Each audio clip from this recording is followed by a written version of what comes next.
ولقد سبقت كلمتنا لعبادنا المرسلين. It is the most important story in the country. The next major war for the United States is with ISIS. But what media and politicians are not telling you the truth about, where ISIS came from, who created them, and why before one more dollar is spent, one more American life lost, you need to know the truth. The first step toward truth is to be informed.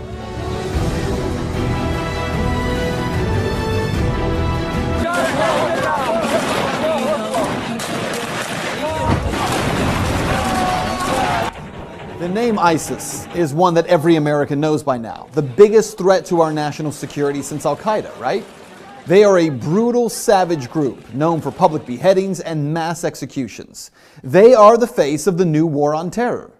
Right now, the U.S. military is conducting airstrikes in Syria in a supposed attempt to take out ISIS targets. Meanwhile, the White House and military leaders are talking about possible boots on the ground in Iraq again, only 3 years after the war in Iraq was declared over. In fact, this war, according to former Defense Secretary Leon Panetta, could last for decades. I think we're looking at kind of a 30-year war kind of history here. Allahu Akbar! So who exactly is ISIS, and where did they come from? It's entirely a creation of the United States' behavior in Iraq. That's how we got to where we are, because of war, because of occupation, because of torture. For answers, we traveled to Los Angeles to meet with Angela Keaton, the founder of antiwar.com. We destabilized and wrecked Iraq. I mean, it caused it to fail miserably, and that's entirely the responsibility of the United States government. There's no one else at fault there. I mean, as horrible as Saddam Hussein was, Iraq was not unstable. It was a functioning country as much as those sorts of things go, and was not a particularly horrible hellhole if you were a religious minority. To understand where ISIS comes from, you have to understand two storylines. The first is what Keaton just said. When the U.S. first went into Iraq, we blew the country apart. We destroyed the government, toppled Saddam Hussein, destroyed infrastructure, and most importantly, left behind a power vacuum, one that would have never have existed had Hussein not been overthrown by the U.S. government. Daniel McAdams with the Ron Paul Institute says this is an historical fact that media just won't discuss. All of this has to do with U.S. action in the region, which destroyed the infrastructure, which destroyed Iraqi society, which destroyed the government. You had a lot of people who lived under Saddam Hussein, who may not have been as happy as larks. Nevertheless, they were living somewhat normal lives. The U.S. put a government in power in Baghdad that all of a sudden was their enemies, that treated them very, very badly. Now that is the easy part of the story. The U.S. created conditions in Iraq where ISIS could get its start. But here's the other storyline that you have to understand, that even with Saddam gone, ISIS still couldn't have risen to power had it not been for what happened next. ISIS actually began as a small insurgent group in Iraq in 2006. They had no money, no real ability to recruit, but they did work to create very limited problems for the U.S. military. It wasn't until 2009 that ISIS shifted its focus from Iraq, where it was largely unsuccessful in developing a foothold, and focused on the civil war in Syria. Even there, ISIS struggled to gain any foothold because the two largest groups fighting against President Bashar al-Assad were al-Nusra Front, or Al-Qaeda, and the Free Syrian Army. Then came a pivotal moment that most Americans aren't even aware of. In June of 2013, a northern general for the Free Syrian Army spoke out on Al Jazeera Qatar and stated that if international forces did not send weapons, the rebels attempting to overthrow Syrian President Bashar al-Assad would lose their war in just 1 month. Well, only months before, I had personally confronted President Obama about why the U.S. was covertly funding those Syrian rebels. And yet there's some concern about the U.S. funding the Syrian opposition when there are a lot of reports that Al-Qaeda is kind of heading up that opposition. How do you justify the two? Well, I share that concern, and so what we've done is to say we will provide non-lethal assistance to Syrian opposition leadership that are committed to a political transition, committed to an observance of human rights. We're not going to just dive in and get involved with a civil war that in fact involves some elements of people who are genuinely trying to get a better life, but also involve some folks who would, over the long term, do the United States harm. So even as the president acted as if he was being careful, politicians like Senator John McCain demanded action. So it's a totally unfair and unbalanced fight. And now the rebels are the freedom fighters, the Syrian National Army are being beaten every place around Syria because of the overwhelming firepower, and air power is really the deciding factor. So you've got to take their air power out of it. You've got to have a safe zone where they can operate, train, and equip. And we've got to turn this thing around. So what happened? Well, within just a matter of weeks of that Syrian general making his plea for international help, the U.S., the Saudis, Jordan, Qatar, Turkey, and Israel began providing weapons and training and money to the so-called rebel Free Syrian Army. By September of 2013, American media outlets, including CNN and the Washington Post, were reporting that CIA-funded weapons had begun flowing to Syrian rebels. The weapons were not American-made, but funded and organized by the CIA. The artillery was described as light weapons, some anti-tank weapons, and ammunition. But where it all fell apart, weapons that the U.S. insisted would be used by freedom fighters would be in less than 1 year in the hands of ISIS fighters. So where were these fighters coming from? Actually, from the Free Syrian Army, the group that John McCain insisted would help the U.S. to overthrow Assad. That same group actually giving weapons, selling weapons, and sending fighters to join with this new group called the Islamic State. It was in June of 2014 when suddenly, after being a no-name group in Syria, that ISIS emerged, heavily armed and trained by U.S. and coalition special forces, making a dramatic entrance by crossing back over the Syrian border into Iraq, capturing Mosul and much of the northern part of the country.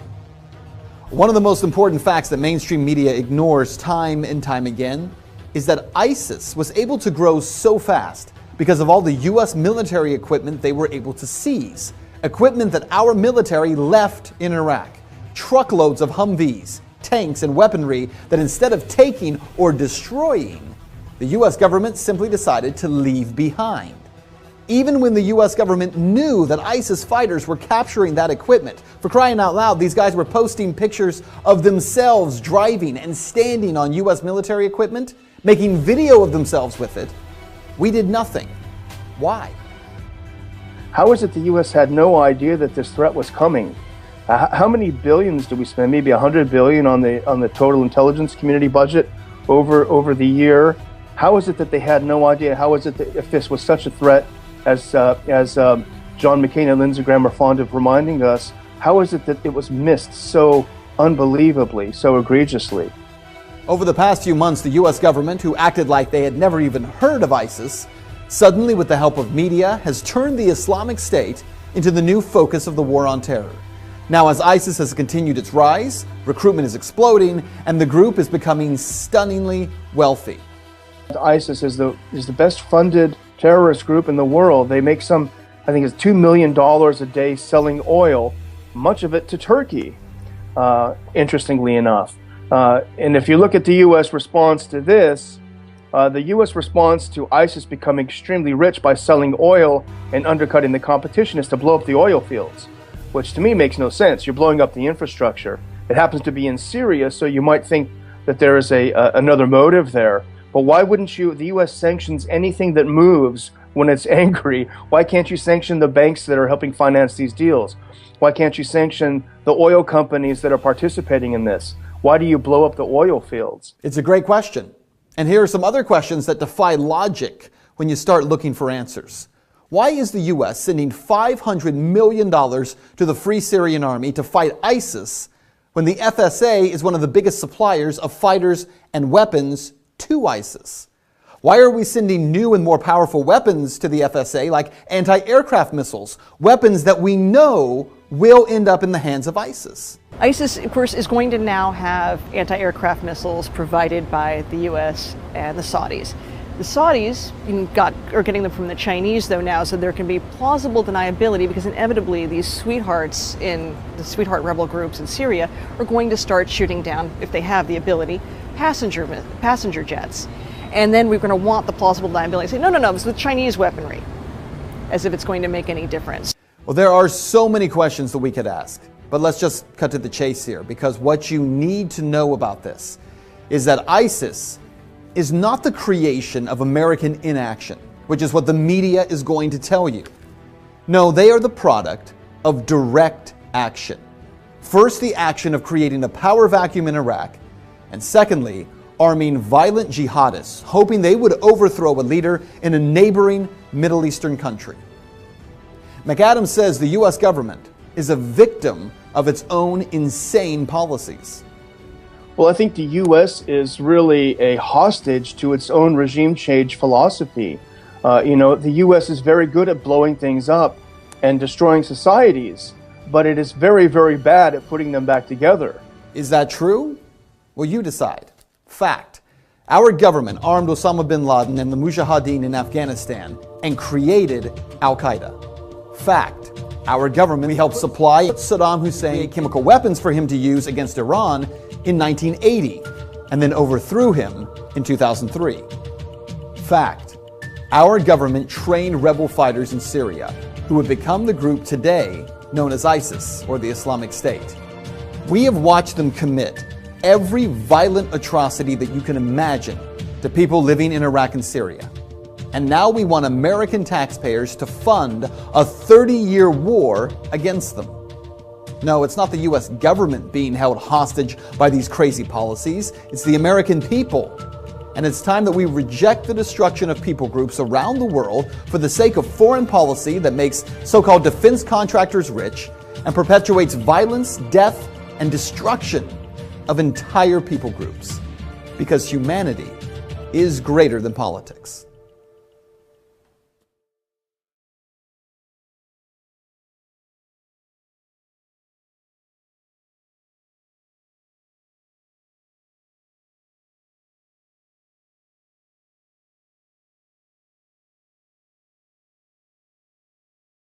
Because of occupation, because of torture.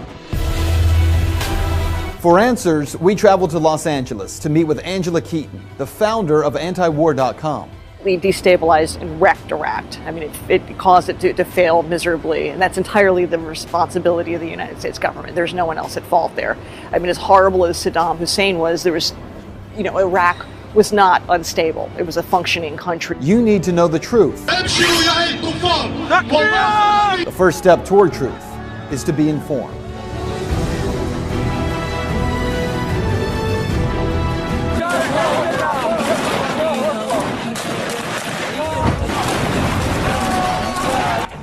The name ISIS is one that every American knows by now. The biggest threat to our national security since Al-Qaeda, right? In fact, this war, according to former Defense Secretary Leon Panetta, could last for decades. We're looking at kind of a 30-year war history here.